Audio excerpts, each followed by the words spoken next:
Hi, I'm Ernabel Demillo. Today on Asian American Life, we are cooking up a storm of contemporary and classic Asian cuisine.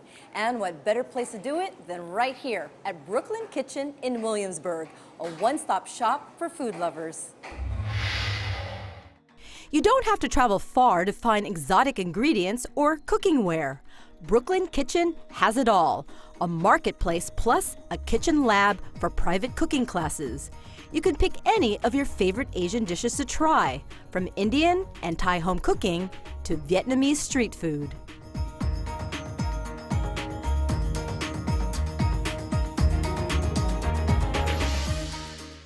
And while these students learn Vietnamese street cooking, our reporter Minnie Roh visits a Vietnamese street festival where they celebrate their culture with traditional activities and French and Chinese inspired foods.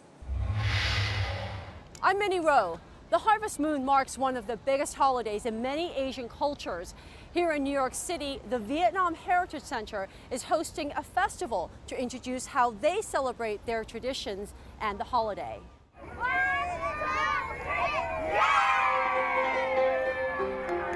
The sights and sounds of Vietnam come alive as Foley Square in downtown New York City was transformed.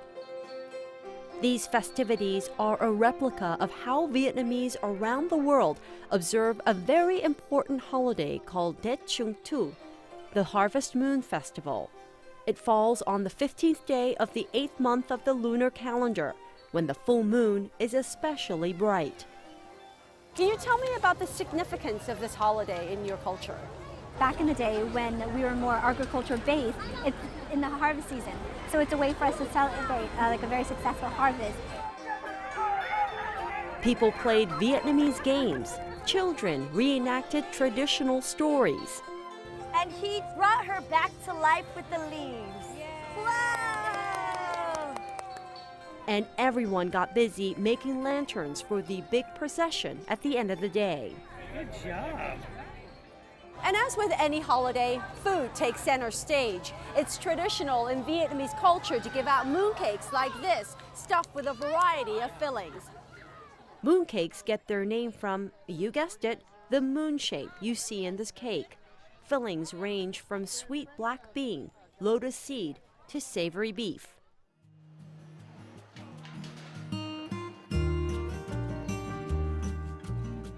Vietnamese cuisine was first introduced to the United States in the 1970s. It has quickly gained popularity thanks to its reputation as healthy cooking, with an emphasis on fresh herbs and vegetables. Vietnamese food bridges the gap between East and West and is heavily influenced by its history of French and Chinese colonization. One extremely popular dish, pho, is thinly sliced raw beef on top of a steaming bowl of broth, garnished with cilantro, Thai basil, bean sprouts, and lime. Food experts believe it was inspired by the French pot au feu, or beef stew. Goi gung is Vietnamese spring rolls, but unlike the Chinese version, these are made with rice paper and are not deep fried or cooked on the outside. At the festival, the classic banh mi, a sandwich of pork, cold cuts, and pickled vegetables piled on top of a crusty French baguette, was offered as a nod to the prevalent street food culture in Vietnam. I think like this kind of festival is really good. I mean, I grew up with this, this kind of activities. Just remind me of the memories I had in Vietnam. As the day draws to an end, the lanterns are lit and everyone lines up to march around the square, replicating what happens at moon festivals across Vietnam, bringing a little of the old country here to their new home. I'm Minnie Roh for Asian American Life.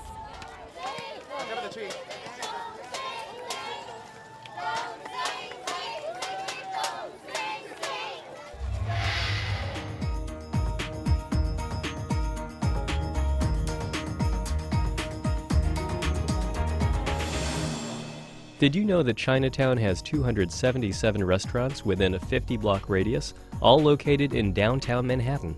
You can choose from a variety of provincial cuisines, like spicy Sichuan and Hunan, to traditional Cantonese. And when it comes to Chinese brunch, dim sum is as good as it gets. Where else can you buy char siu bao, a roasted barbecue pork bun, for just $1.50?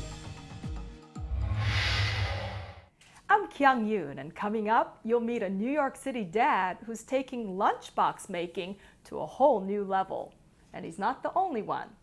For John Lin, it started simply with wanting to make a nutritious taste of home for his preschool daughter's lunchbox. We don't eat sandwiches at home. I don't recall ever making a sandwich at home. Our kids are very comfortable with rice and with Asian sorts of ingredients and flavors and textures.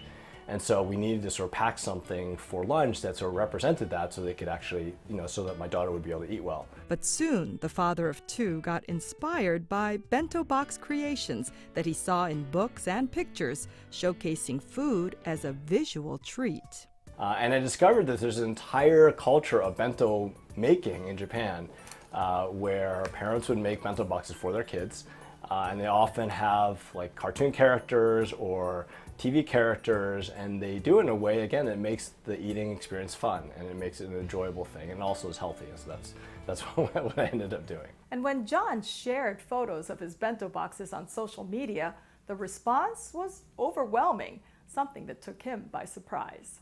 And it turned out that of all the things I did that year, the bento boxes were liked the most. No one really cared what I did, where I went, what I accomplished that year. Everyone seemed to care about the bento boxes that I was making for my daughter. And so I actually had a bunch of people who said, it's because of the pictures that I saw that you posted, that's why I started doing it myself.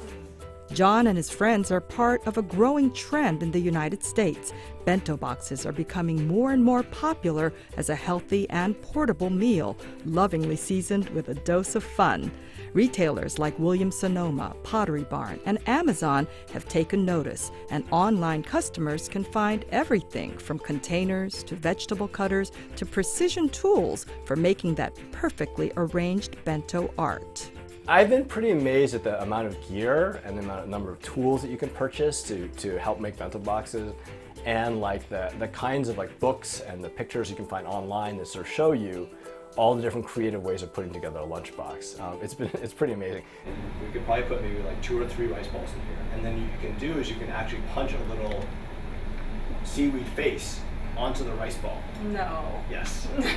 John tried to teach me some bento box basics, but without much success. That's a rice ball. Not well. For John, it's all about the comfort of food, a taste of home and tradition that he hopes to pass down to the next generation. And John says he's just getting warmed up. With a second child heading to preschool this fall, this busy dad is going to be making bento boxes, lots of them, for many years to come. I'm Kyung Yoon for Asian American Life.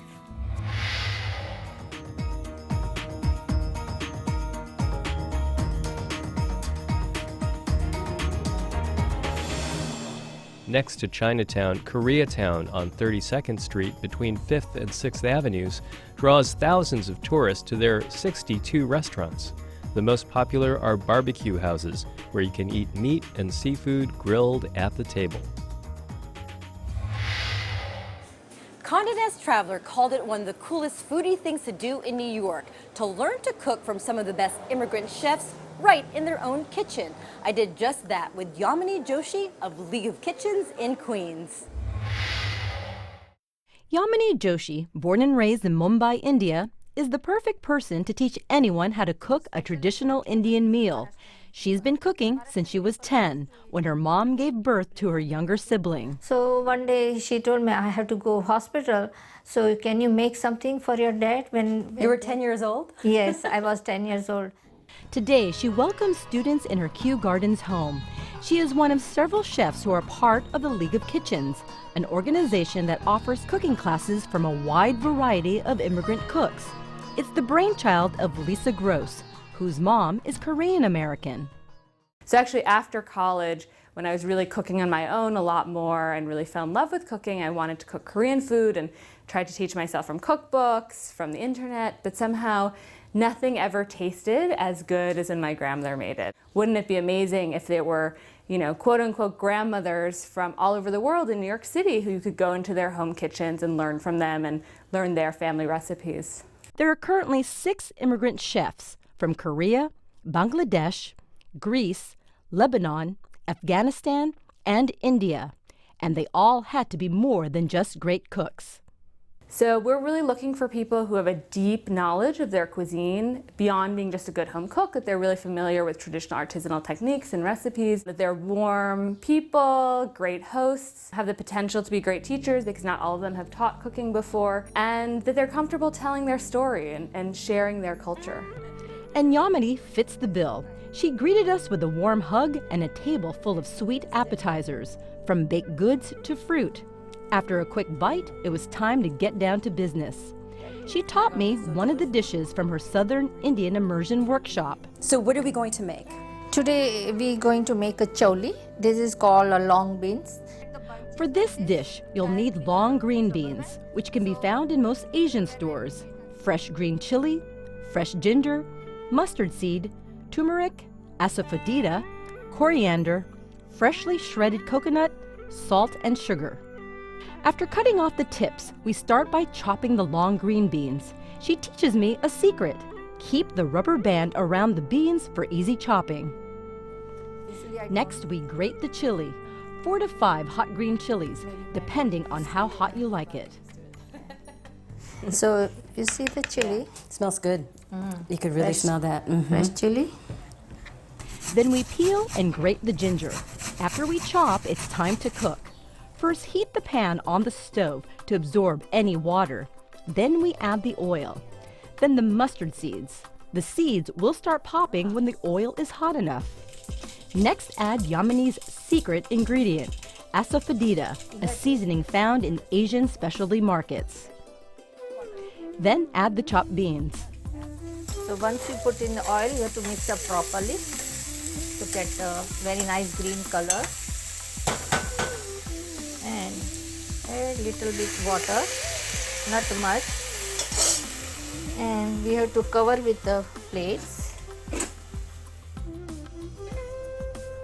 When the beans are soft to the touch, about 5 minutes, then it's time to spice things up, literally. Yamani adds turmeric, then covers again. Then she adds the ginger and grated chili. Chili and put little, fine. Put it all. Put it up, no problem. What's that? Coriander powder. So we just mix well. Then a Let it few cook. minutes later, she adds the 2 final minutes more. ingredients. So we have sprinkled coconut here. And little ingredient of the secret, sugar. Sugar. Little sugar. Little sugar. Ginger and sugar goes well. So our dish is ready. That's it, all done. Yamani also tried to teach me how to make roti, a popular Indian roasted bread. First, she made the dough. Then came the hard part, rolling the dough into perfect circles. I thought roti just came like this. Then it was time to roast the roti. You don't need any special equipment, just your stove's open flame. Oh, and then over the flame? Oh, that's how you do that. Yeah. So when you see, this cook has to be properly. Wow. And next, Do that again. yeah. Yamani says she can easily make dozens of roti just like this for large celebrations. Before we sit down to eat, Yamani says a prayer.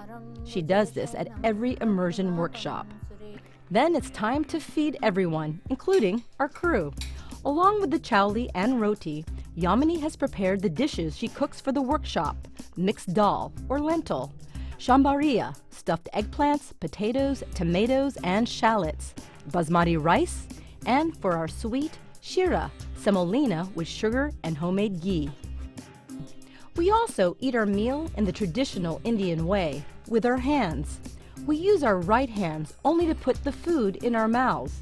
The left hand is used only as a serving spoon. At the end of every workshop, everyone's hugging, everyone feels like they have a new favorite aunt or grandmother or mother, and there really is this sense of kind of intimate social engagement and cultural exchange in addition to this in-depth culinary learning.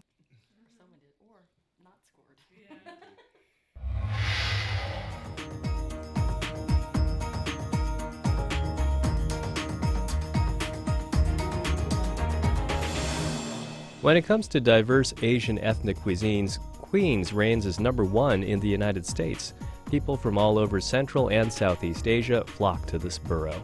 The most popular cuisines are Chinese and Korean, with over 886 restaurants. I'm Paul Lin. In New York, if you can think of a kind of food, you can probably find it served up fresh from a food truck. That's especially true for Asian food. There are definitely plenty of options here.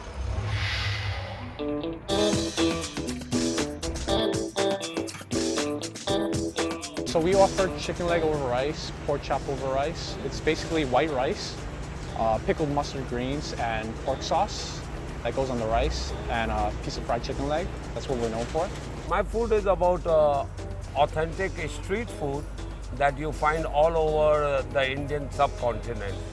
It's just not India, it's also Pakistan, Bangladesh, Nepal, Sri Lanka. Vietnamese, Japanese-inspired, Korean, Thai, and more. You can find it on your lunch break. Lots of choices. Of course, there's also lots of other kinds of food: Italian, Mexican, even Hungarian. It's really a movable feast here in New York City, like the stretch of 47th Street and Park Avenue. You get a wide cross-section of many kinds of cuisine. While that's great if you're a customer, it's a lot of competition if you're a food truck. You think about it, every kind of food being offered here on the street. How do you get people to try yours and then continue to come back? One way is to serve something that no one else has, like the zongzi, a kind of Chinese tamale found at Biendang. It's Taiwanese comfort food the way the owner's grandma makes it. Typically sticky rice that's wrapped inside a bamboo leaf with Chinese sausage, mushrooms, beans, and it's steamed up. And you basically unwrap the bamboo leaf and you eat the inside of it. Biendang also sets itself apart from other food trucks by making itself a destination. For the past 5 years, it's been the only food truck at 53rd and Park. That's also the case for Desi Food Truck. While one truck travels to special events, the other stays parked in Soho. People have sought out Alamgir Ilahi's authentic South Asian street food at the corner of Spring Street and 6th Avenue, its permanent home. There you can find dal and vegetables over rice, the kati roll, and Al's famous puri. What I do is basically the game changer, the puri bhaji. Now that is the quintessential Indian street food. Basically it's a small flat bread. There are lentils inside the bread and, layered on top, some curried potato or chicken. Sometimes a food truck's popularity can transcend the long lines and street-side service. That's been the case for Gorilla BBQ. Since 2010, it served up its take on Korean barbecue around New York City, but its popularity has helped it make the jump to a new storefront downtown at 23 3rd Avenue in the East Village near St. Mark's Place. Wraps, rice bowls, and salad bowls, but with barbecued meat like ribeye bulgogi, or without, kimchi and vegetables, and special sauces that go from unspicy to killa hot. Founder Eddie Song says his mission has been to spread the word about Korean food, and he has. Social media has been crucial to Gorilla gaining the momentum it has today. More than 26,000 followers on Twitter, 12,000 likes on Facebook, with posts that tell fans where the food trucks are, where they'll be tomorrow, what's on the menu, pictures, video, and more. Also helping to put Gorilla on the map, the Vendy Awards, an annual street food competition that aims to pick the best food vendors out of the more than 10,000 in New York City. Gorilla BBQ won Rookie of the Year in 2011. Even coming close to winning the Vendys can be a shot in the arm. Consider Desi Food Truck. It was a finalist for the 2014 Vendy Awards. It was a fantastic thing that somebody nominated us and I got to be a finalist. I didn't even know about it, and so when I got the call, I was very happy that, finally my food is getting some recognition. Street food getting the respect it deserves. Whether from a truck or a restaurant, we find great value and variety, authentic and inventive Asian American eats all over New York. Also gaining recognition, Asia Dog. hot dogs with Asian-inspired toppings like this banh mi. So hungry New Yorkers know they can get great value and variety from authentic and inventive street foods. I'm Paul Lin for Asian American Life.